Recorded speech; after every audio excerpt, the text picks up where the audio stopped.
مولانا فضل الرحمان کا رافضیوں کے ساتھ اتحاد ہے، اس کے بارے میں آپ کیا فرماتے ہیں؟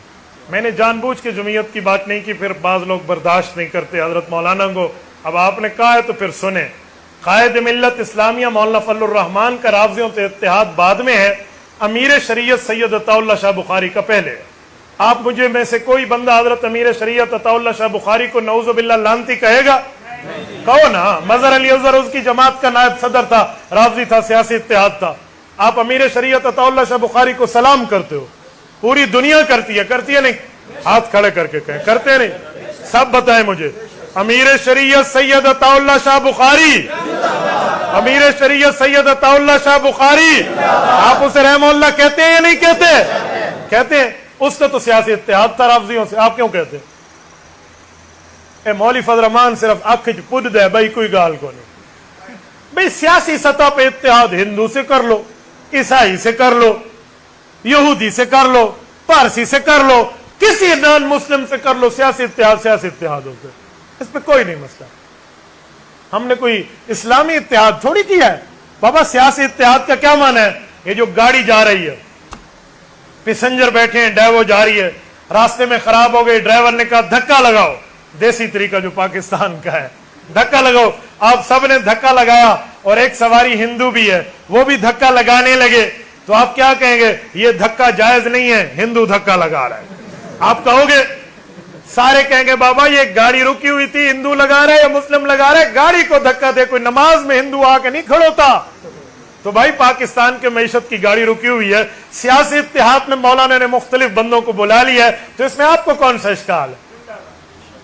بابا قائد ملت اسلامیہ مولانا فضل الرحمان کو دونوں ہاتھوں سے سلام ہے، جیسے عطا اللہ شاہ بخاری کو سلام ہے، ویسے یہ موجودہ دور کا بابا جی عطا اللہ شاہ بخاری ہے۔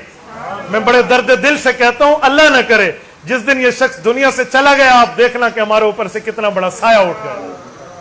میں ریاض الجنہ جاتا ہوں، اللہ آپ کو مدینہ منورہ لے جائے، اللہ آپ کی برکت سے ہمیں لے جائے۔ اللہ کی قسم اپنی دعا بعد میں مانگتا ہوں، پہلے دعا مولانا فضل الرحمان کے لیے مانگتا ہوں۔ اور یہ میں اس پر کوئی احسان نہیں کر رہا، میں ان کے شب و روز جانتا ہوں، لیل و نہار جانتا ہوں، دن رات جانتا ہوں، اس کی ذاتی زندگی اور معاشرتی زندگی جانتا ہوں، وہ اپنے دینداری میں کس حد تک آ گیا۔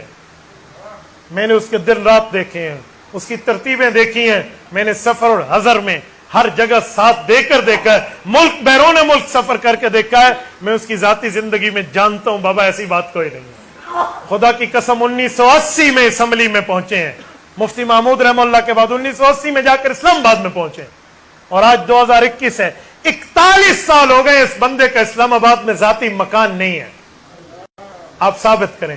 جلسوں میں تو لوگ کہتے ہیں جی یہ کر دیں گے، جی وہ کر دیں گے، اگر اتنے بڑے یہ 30 31 32 33 مارخان ہیں تو ان کو کورٹ میں جا کر ثابت کر دو کہ مولانا نے کرپشن کی ہے۔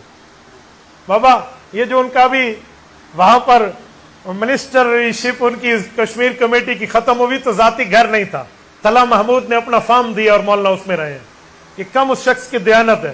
40 سال سے اسمبلی میں بیٹھنے والا اپنا ذاتی گھر نہیں بنا سکا، اور آج آپ کا ایم این اے 4 سال نہیں گزارتا، وہ کھوتے تے بیٹھا ہوا، آج لینڈ کروزر تے باندھا جی خان صاحب بیندا پیا، ہمیں وہ تو دیکھتے ہوئے اچھا لگتا ہے، لیکن مولوی کی عزت ہمیں ہضم نہیں ہوتی۔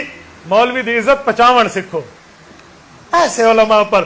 میں یاد رکھے، میں کسی فتنے کو اپنے سے اتحاد نہیں کراتا، وہ فتنہ ہو یا فتنی ہو، مماتیت سے لے کر مرزائیت تک میں کسی کے اتحاد کا ذاتی طور پہ قائل نہیں ہوں، لیکن ہمارے اکابر اتحاد کرتے ہیں سیاسی، تو میں ان کے خلاف بک بک بھی نہیں کرتا۔